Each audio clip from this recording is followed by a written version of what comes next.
성경에는 여러 종류의 휴거가 있다고 분명히 말씀하고 있습니다. 그 여러 종류의 휴거는 또한 종류별로 일어나는 시간과 또한 그 모양이 각자 다르다라는 것을 우리는 찾아볼 수가 있습니다. 우리가 일반적으로 듣고 알고 있는 휴거라고 하는 것은 최종적으로 최후에 일어날 마지막 휴거 사건인 것을 아는 사람은 그렇게 많지 않은 것 같습니다.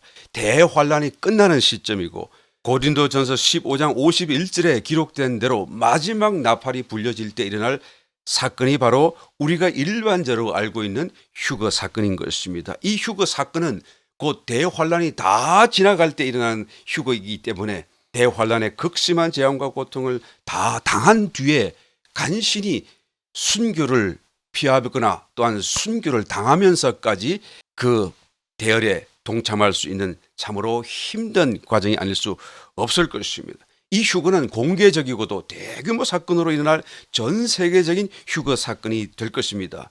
그러나 우리가 정작 참여해야 될 휴거 사건은 그 전에 일어나야 되는 것입니다. 소규모로 비밀스럽게 각자와 각자의 형편에 따라서 다른 그런 휴거의 모습으로 우리 가운데 일어나야 된다라는 것입니다. 주님께서 누가복음 17장 34절 말씀에 보니 그 밤에 두 사람이 한 자리에 누워 있다가 한 사람은 데려감을 당하고 한 사람은 버리둠을 당할 것이다. 두 여자가 함께 매를 갈매 한 사람은 데려감을 당하고 한 사람은 버리둠을 당할 것이다 라고 말씀해 주고 있습니다.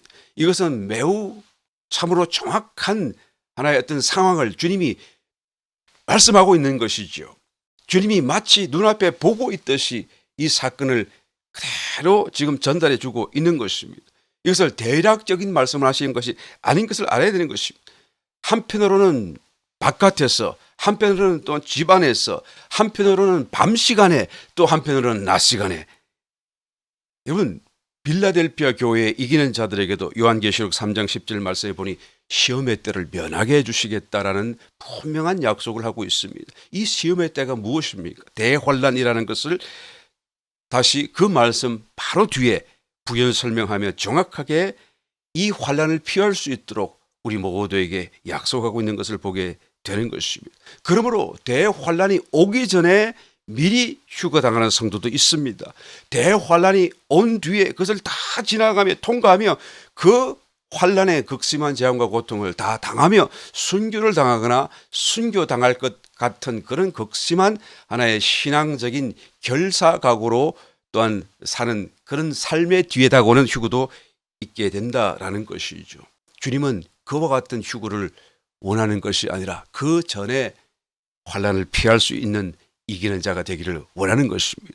왜 이기는 성도가 환란을 통과해야 되는 것입니까? 그 극심한 시험과 고통을 이 불신자들과 함께 세상의 모든 반대자들과 함께 하나님의 분노와 심판의 그 대환란을 통과해야 되는 것입니까? 그럴 필요가 있을까요?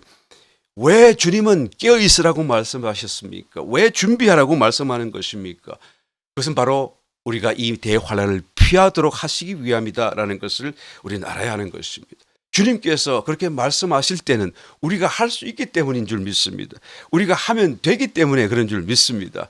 어떤 사람이 미련합니까? 할 수 있는 일을 하지 않았기 때문에 미련한 것입니다. 어떤 사람이 지혜롭습니까? 쉽게 할 수 있는 것을 또한 쉽게 했기 때문에 지혜로운 사람이 되는 것입니다. 어떤 사람은 뭔가 내가 이기는 자가 되고 준비된 자가 되기 위해서 특별한 사건이 일어나야 될 것이다. 계기가 있어야 하고 대단한 변화가 일어나야만 될 것이다 라고 오해하기도 합니다. 과연 그럴까요? 주님께서 비유 아닌 비유의 말씀으로 누가복음 16장의 말씀을 하신 적이 있습니다.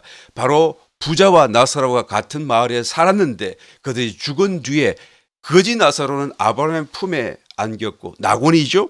편안한 삶을 또한 보내고 있는데 부자는 불꽃 가운데서 고민하면서 그 고통이 얼마나 심한지 이제는 자기 자신은 이렇게 비록 당할지라도 저 지상에 아직도 살고 있는 자기 형제 다섯을 생각하면서 거지 나사로를 그들에게 보내주셔서 우리 형제는 내가 있는 이곳에 오지 않도록 해달라고 간청하게 됩니다. 그럴 때 아브라함은 뭐라고 대답합니까? 모세와 선지자가 저들에게 있으니 그들에게 들으라고 하라. 아닙니다. 죽었다가 살아난 자가 있으면 분명히 듣게 될 것입니다 라고 부자가 또한 말했더니 아브라함은 모세와 선지자의 말을 듣지 아니하면 죽었다가 살아나는 사람이 있을지라도 권함을 받지 아니할 것이다 라고 말씀을 냈습니다. 모세가 누구입니까? 율법으로 대표되고 있는 오늘날 저와 여러분의 손에 쥐어지고 있는 하나님의 기록된 말씀이라고 할 수 있을 것입니다. 선지자는 누구입니까? 살아난 사람이 하나님 말씀을 대변하는 것 아닙니까? 곧 지금 이 시간 저는 하나님 말씀을 대변하고 있고 여러분들은 말씀을 듣고 있는 것입니다. 그러므로 오늘 우리 모두에게는 모세 성경도 있고 선지자인 이 선포되는 말씀을 다 같이 듣고 소유하고 있다라고 말할 수가 있는 것입니다. 모세도 있고 선지자도 있습니다. 그러면 우리에게 권함도 있습니까? 라는 것을 물어보지 아니할 수가 없는 것입니다.